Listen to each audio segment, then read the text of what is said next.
సంతోష్ అండి నా పేరు. ఓకే సంతోష్ గారు, మీరు ఏ ఊరు నుంచి వచ్చారు? మా ఊరు మల్లేపల్లి. చూడడానికి వచ్చారా లేదా పార్టిసిపేట్ చేయడం? లేదండి, నేను చూడడానికే వచ్చాను ఇక్కడికి. ఇది నా సెకండ్ టైము. నేను ఫస్ట్ టైం తేటగుంటలో చూశాను. దగ్గర అది ఒక 7-8 ఇయర్స్ బ్యాక్ నేను తేటగుంటలో చూడడం జరిగింది. సో మనకి ఏంటంటే గుర్ర పందాలు, ఎడ్ల పందాల వల్ల ఏంటంటే జంతువుల మీద ప్రేమ అనేది పెరుగుతుంది.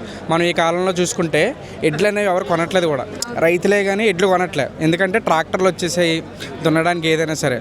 సో ఇట్లాంటి ఎడ్లు మనం చూసేసరికి మళ్ళీ మనం కూడా కొనుక్కొని మనం కూడా ఇటువంటి రేజులో పాల్గొనాలని జనాలందరికీ ఇటువంటి రేజులు అనేవి సూచిస్తాయని నేను అనుకుంటున్నాను.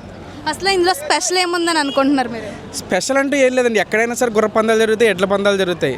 కానీ తూర్పుగోదావరి వచ్చేసరికి సంక్రాంతి సంబరాలు అంటే మీకు తెలిసిందే, కోళ్ళు పందాలు ఎక్కువ.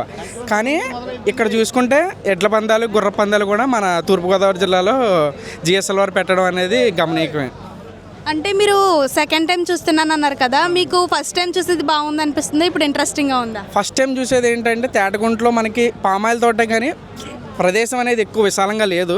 కానీ ఇక్కడ చూసుకుంటే కనుక మనకి ప్రదేశం చాలా విశాలంగా ఉంది. ఇప్పటికే మనం చూస్తే దగ్గర ఒక 10,000 మంది జనం వరకు మనకి ఇక్కడ ఎక్కడెక్కడ కనపడుతూ ఉండొచ్చు. ఇక్కడికి చాలా మంది వచ్చారు కదా, వీళ్ళందరికీ ఇక్కడ ఎడ్ల పందాలు జరుగుతున్నాయని ఎలా తెలుసు? మ్యాక్సిమం మార్కెటింగ్ అంటూ నాకేం కనపడలేదు ఇప్పటికి వచ్చి. చిన్న చిన్న ఇన్స్టాగ్రామ్ ఛానల్లో మనం ఎక్కడెక్కడో చూసాం తప్ప, మనం మెయిన్ ఏంటంటే ఇక్కడ ఉన్న నోటి వాక్కు ద్వారానే ఎంతమంది రావడం కూడా జరిగింది ఇక్కడ నాకు తెలిసినంత వరకు అయితే. మీరు ఎడ్ల పందాల గురించి మా వాళ్ళకి ఏమైనా చెప్పాలనుకుంటున్నారా? ఏం లేదు, కానీ రైతే రాజు, ఎడ్లను గౌరవించండి. ఎడ్లని ఎక్కడికి కూడా మాంసం కోసం మనం ఇతర ప్రదేశాలకు పంపించేస్తున్నాం. వాటికి ఏమన్నా అయితే అవి ఇక్కడే సజీవ దహనం అవ్వాలి, ఏమైనా అయినా సరే వాటికి. సో రైతే రాజు.